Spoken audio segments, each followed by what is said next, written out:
adui. Kitabu cha Wafalme wa Pili 6 kuanzia mstari wa 16 mpaka 23 kuna story. Majeshi ya wa Syria yamekuja kumteka nabii wa Mungu aitwa Elisha. Gehazi mfanyakazi wa Elisha anapowaona anashtuka. Na anaposhtuka anaambia tumekuja kuangamia. Tulia. Elisha anamwambia dogo tulia.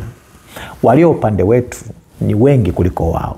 Kwa sababu Elisha alijua yeye huwa apigani, Mungu wake ndio anapigana.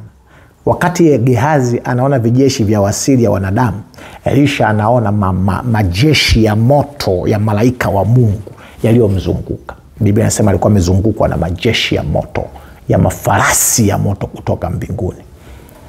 Kwa hiyo akamwambia Mungu, hawa jamaa wapige upofu. Jamaa wakapiga upofu, wakawa upofu wa kiakili. Waweza wanaona lakini hawaelewi kinachoendelea, wako wapi wafanye. Mungu anaweza akakusaidia wewe adui yako akapiga upofu tu. Alafu akawaita, mnamtafuta nani? Mnamtafuta Elisha. Basi njooni wapeleke alipo. Wakati ndo alikuwa naye akawachukua akawapeleka Samaria. Niseme kidogo. Samaria ulikuwa ni mji mkuu wa nchi ya Israeli. Kumbuka wakati wa mfalme Yeroboam, Israeli igawanyika sehemu mbili. Kwa kuna nchi yenye makabila 10 inaitwa Israeli, kusini ilikuwa nchi ya Yuda ambayo ina makabila mawili, Yuda na Benjamin. Kwa ile nchi ya Yuda makao makuu yake ilikuwa ni Jerusalem. Israeli makao makuu yake ilikuwa ni Samaria. Kwa hiyo wakati huu ilikuwa tuko Samaria.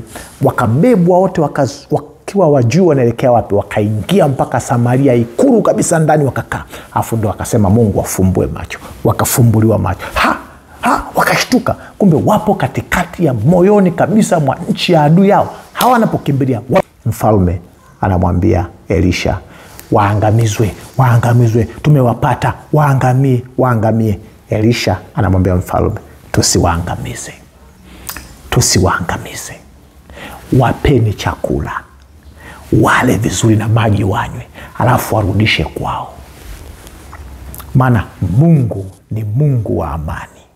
Ngoja nikwambie, ukiishi mpango wa Mungu kukupigania na wewe kunyamaza kimya, hautakuwa na visasi, hautakuwa na chuki na waovu hata kama wamekufanyia nini.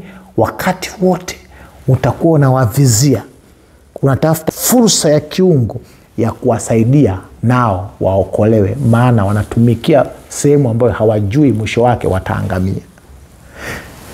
Anasema, maandiko hapa yanasema hakukuwa na vita tena kati ya Washamu na Israeli kipindi chote baada ya tukio hili. Ngoja nikwambie, wema wako una uwezo mkubwa wa kukuletea amani kwenye maisha yako kuliko visasi vyako na vita vyako.